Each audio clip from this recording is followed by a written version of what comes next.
बिस्मिल्लाहिर्रहमानिर्रहीम। अस्सलाम वालेकुम। आज हम बात करने लगे हैं काई स्क्वायर डिस्ट्रीब्यूशन के बारे में। डेली लाइफ में अगर हम कोई से दो वेरिएबल को स्टडी करना चाह रहे हैं या हमारी दिलचस्पी है कोई दो वेरिएबल्स के अंदर, और वो दोनों ही वेरिएबल्स कैटागोरिकल वेरिएबल हों। कैटागोरिकल वेरिएबल हमें पता है कि इस तरह के वेरिएबल्स होते हैं जिनको हम नॉन न्यूमेरिक वेरिएबल भी कहते हैं, क्वालिटेटिव वेरिएबल भी कहते हैं और एट्रीब्यूट भी कहते हैं।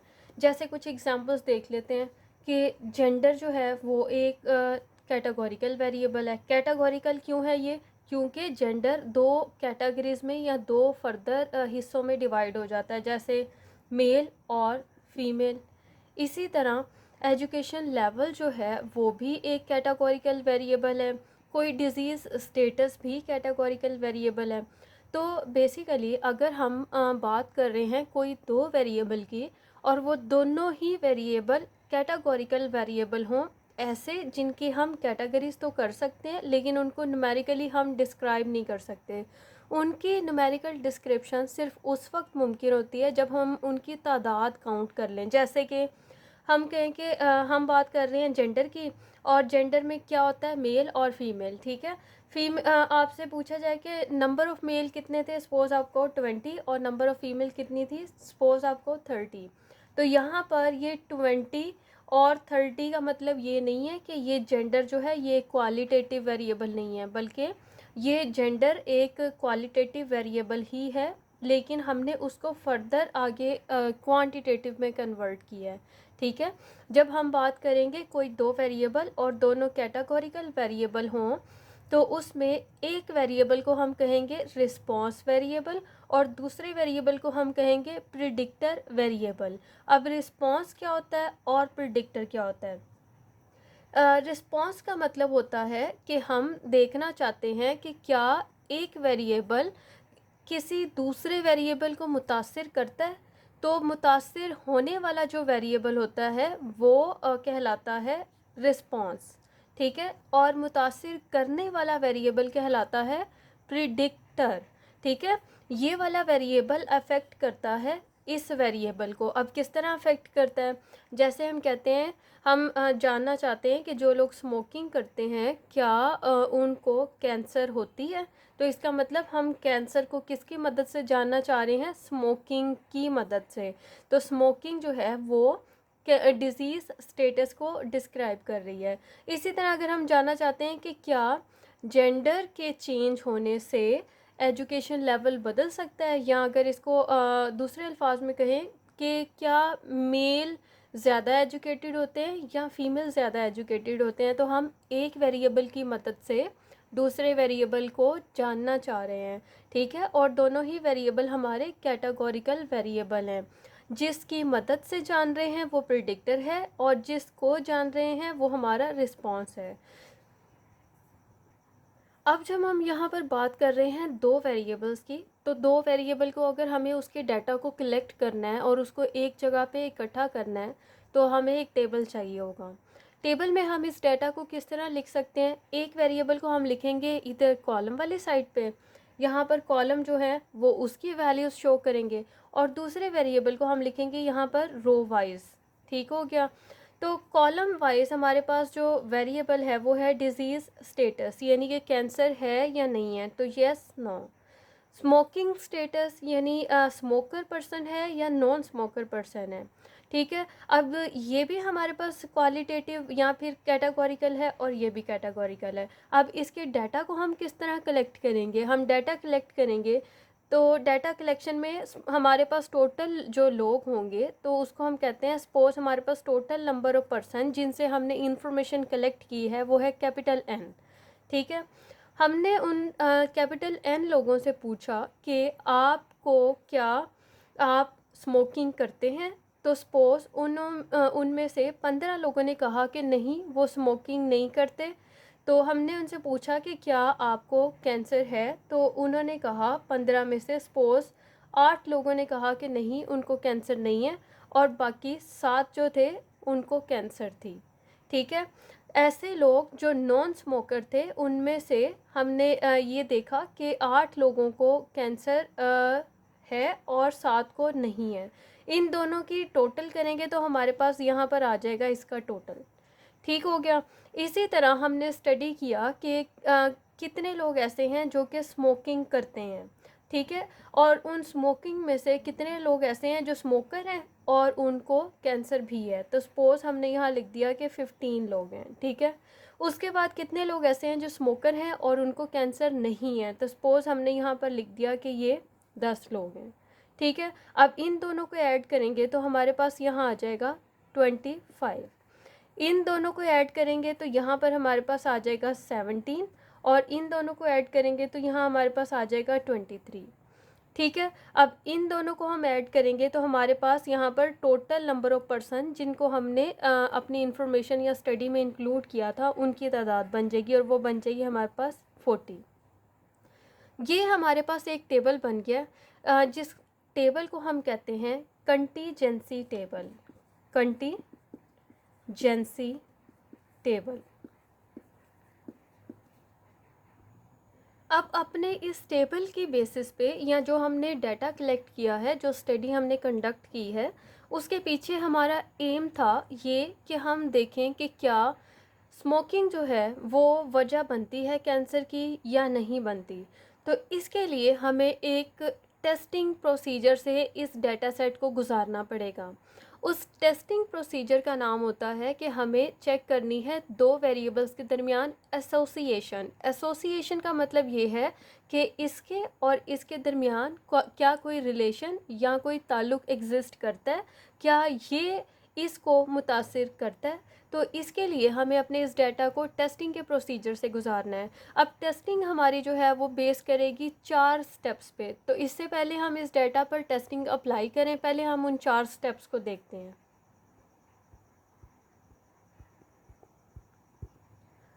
किसी भी टेस्टिंग को जब करना होता है तो उसमें यही 4 स्टेप्स होंगे जिनको हमें फॉलो करना पड़ेगा। जिसमें पहला स्टेप होता है हमारे पास कि हम मफरूज़ा बनाते हैं या अपना हाइपोथेसिस बनाते हैं कि हम करना क्या चाह रहे हैं, स्टडी किस लिए कंडक्ट कर रहे हैं। दूसरा हमारे पास होता है कि हम जो स्टडी कंडक्ट करेंगे वो 100% ट्रू रिज़ल्ट नहीं देगी, बल्कि उसमें कुछ ना कुछ गलती के या एरर का मार्जिन होगा, और वो मार्जिन जितना भी होगा वो यहाँ पर हम मेंशन कर देंगे। ये इसका मतलब है कि हम ये कह रहे हैं कि 5% गलती का मार्जिन है कि हम जो रिज़ल्ट प्रोवाइड करेंगे वो ठीक ना हो, लेकिन 95% उसके रिज़ल्ट के ट्रू होने के भी चांसेस हैं। थर्ड हमारा स्टेप होता है टेस्ट स्टेटिस्टिक। टेस्ट स्टेटिस्टिक जो होती है वो ये होती है कि हम जो स्टडी कंडक्ट कर रहे हैं उसके लिए हमने कोई डाटा इकट्ठा किया है। अब वो डाटा जो है वो हम इस फार्मूला के अंदर डालेंगे और इस फार्मूला से हमें कोई एक न्यूमेरिकल वैल्यू मिल जाएगी। वो वैल्यू जो है उसको हम कहते हैं टेस्ट स्टेटिस्टिक की वैल्यू। अब वो वैल्यू जो है वो हमें ये बताती है कि हम दो स्टेटमेंट जो बना रहे हैं, एक एच नोड यानी नल हाइपोथेसिस और दूसरी अल्टरनेटिव, ये टेस्ट स्टेटिस्टिक की वैल्यू किसको फेवर कर रही है, नल को या अल्टरनेटिव को। हमारा अपना पर्सनल बिलीफ ये होता है कि ये H1 को यानी अल्टरनेटिव को फेवर कर रही होगी, ठीक है। आखिरी हमारा जो स्टेप होता है वो हमें हमारा नतीजा लेने में या कंक्लूजन ड्राइव करने में मदद करता है, जो कि है क्रिटिकल रीजन। क्रिटिकल रीजन ये कहता है कि हमारी जो टेस्ट स्टेटिस्टिक से आंसर आया है, अगर वो जवाब हमारा हमें ज़्यादा बड़ी वैल्यू देता है तो फिर क्या होगा, फिर एच नोट ठीक होगा और H1 ठीक होगा, और एच नोट जो है उसको हम गलत या फिर रिजेक्ट कर देंगे, ठीक है। अब यहाँ पर हमारे पास काई स्क्वायर जो है वो यहाँ से कंप्यूट की हुई वैल्यू होगी, ठीक है। और ये काई स्क्वायर अल्फ़ा वी जो है ये वैल्यू हम टेबल से पिक करेंगे। अब ये इंडिकेटर जो है वो ये शो कर रहा है कि ये वैल्यू अगर बड़ी होगी या बराबर होगी इस वैल्यू के, तो हम क्या करेंगे, हम नतीजा ये निकालेंगे कि रिजेक्ट एच नोड।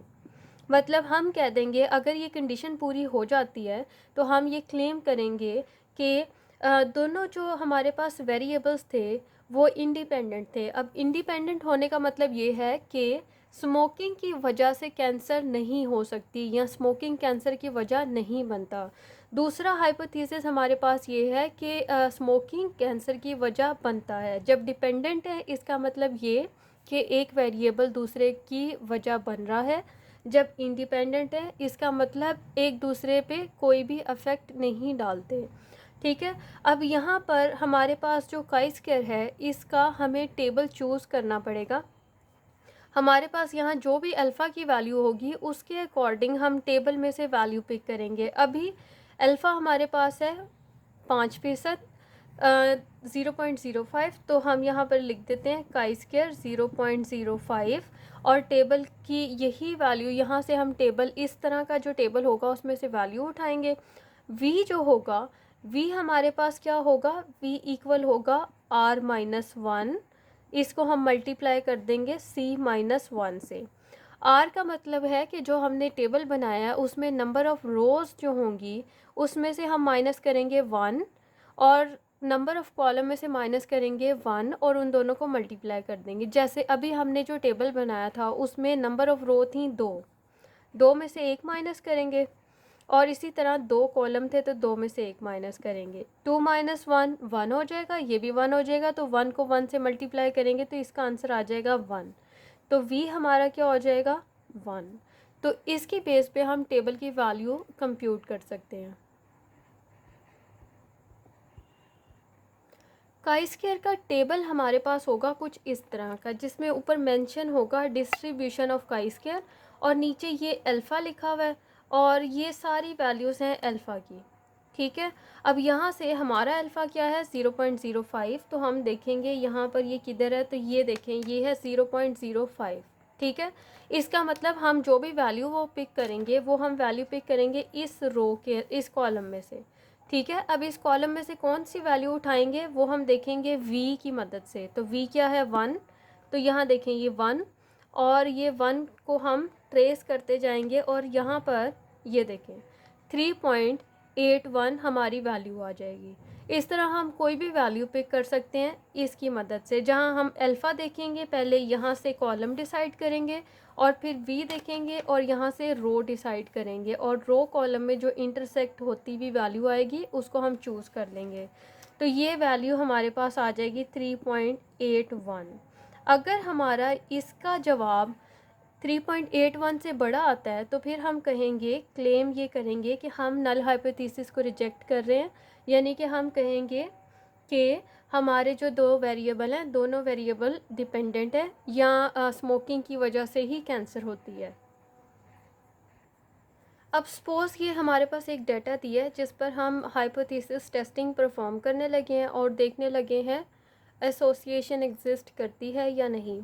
तो हमारे पास स्टेटमेंट वही है, डाटा चेंज हो जाएगा कि डिजीज़ स्टेटस देखना है कि कैंसर पेशेंट और नॉन कैंसर पेशेंट, स्मोकर और नॉन स्मोकर। ये हमने अंदर जितने भी हमारे पास डाटा की वैल्यूज़ थी वो हमने शामिल कर ली। अभी जैसे हमने हाइपोथेसिस बनाया, सबसे पहले यहाँ पर हमारा स्टेप होगा कि हम अपने हाइपोथेसिस बनाएंगे। हाइपोथेसिस हम यहाँ पर बनाएंगे, हाइपोथेसिस में सबसे पहले हम बनाएंगे नल और उसके बाद ऑल्टरनेटिव। अब यहाँ पर ये दो स्टेटमेंट हमें बनानी होती हैं जब भी हम हाइपोथेसिस टेस्टिंग कर रहे होते हैं। नल हाइपोथेसिस हमारा जो एम होता है वो होता है ऑल्टरनेटिव हाइपोथेसिस। हम जो भी बात स्टडी करना चाह रहे होते हैं वो हम लिखते हैं ऑल्टरनेटिव में, और उसके मुतबादिल एक स्टेटमेंट हम बना के लिख देते हैं नल में। देखिए, हमें डाउट ये था कि स्मोकिंग की वजह से कैंसर होती है, लेकिन डाउट को क्लियर करने के लिए हमें एक प्रॉपर टेस्टिंग के थ्रू उसको क्लियर करना है। तो हम यहाँ पर जो हमारा डाउट था वो ये था कि स्मोकिंग कॉज कैंसर, तो हम इसको लिखेंगे यहाँ पर स्मोकिंग कॉज कैंसर। ठीक है, और इसकी उल्टी स्टेटमेंट क्या होगी कि स्मोकिंग को कैंसर की वजह नहीं बनती। ठीक है,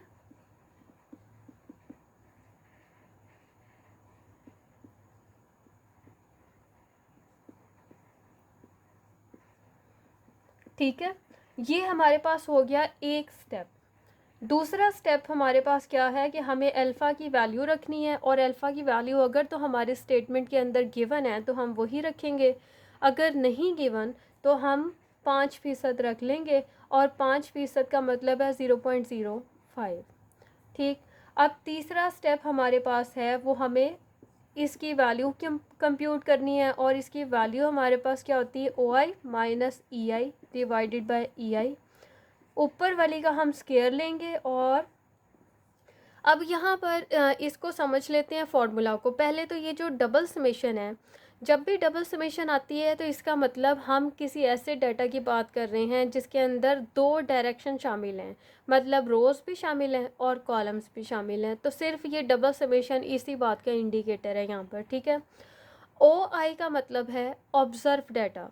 ऑब्ज़र्व डाटा मतलब जो डाटा हमने खुद जाके कलेक्ट किया है, ऑब्ज़र्व किया है, जैसे कि हमारे टेबल के अंदर यहाँ पर डाटा वैल्यूज़ दी हुई हैं ये वाली, तो ये हमारे पास है ऑब्ज़र्व डाटा।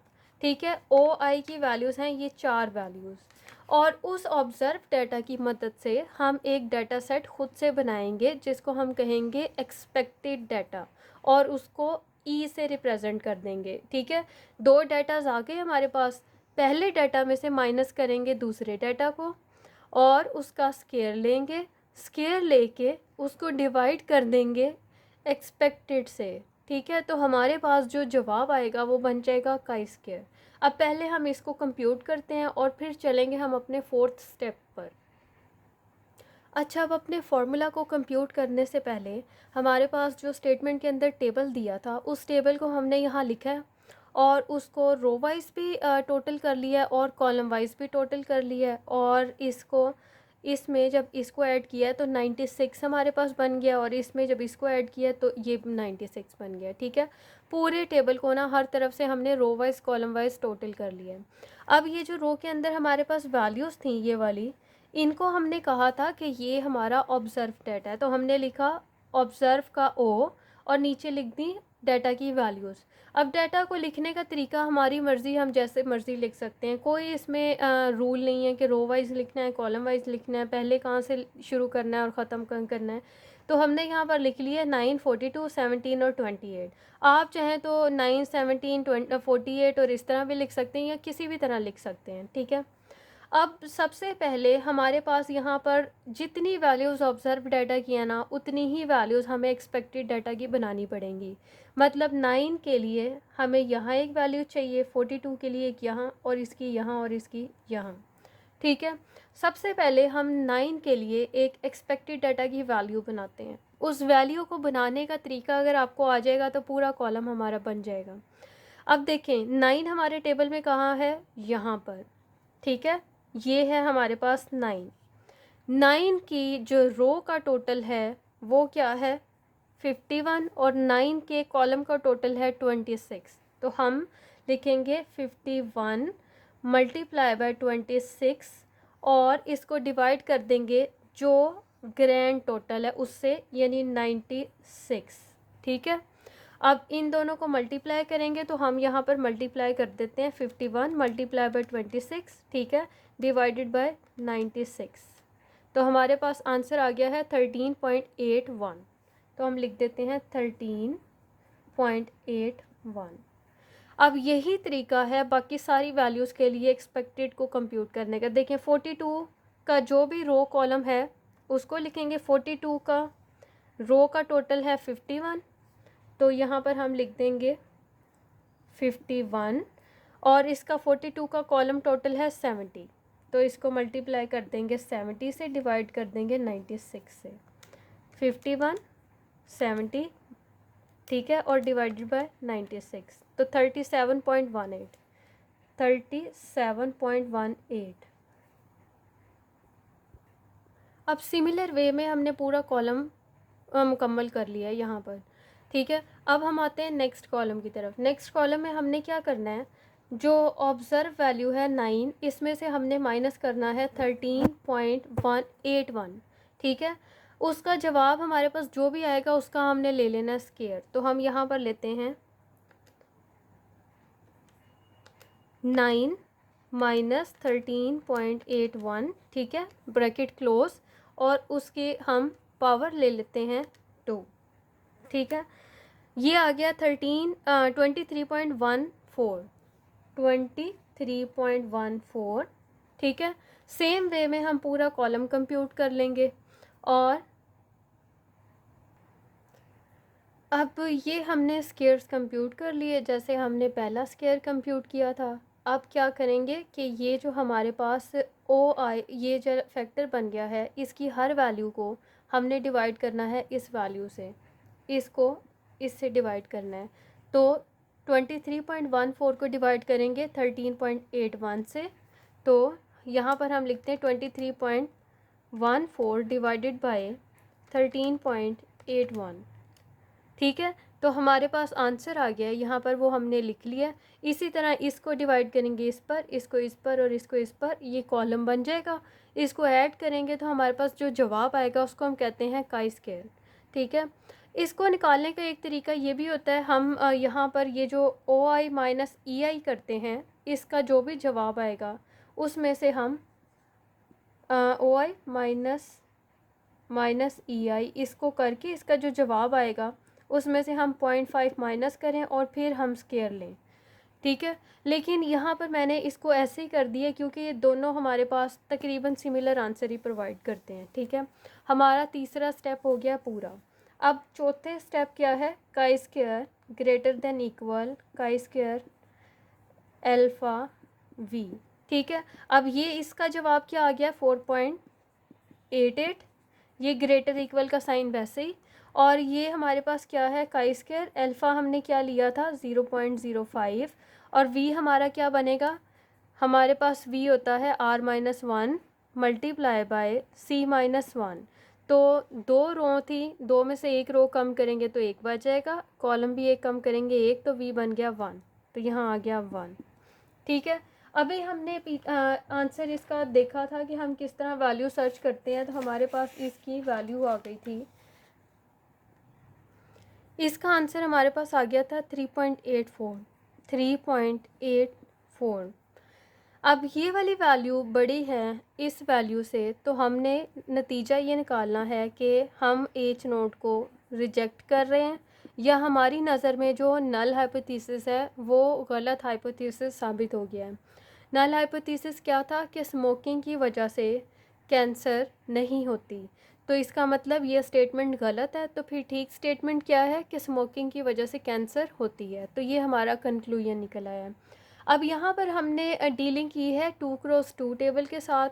टेबल हमारा इससे बड़े साइज़ में भी हो सकता है, सारा प्रोसेस हमारा एग्जैक्टली सेम होगा, सिर्फ जो है वो वैल्यूज़ ज़्यादा हो जाएंगी।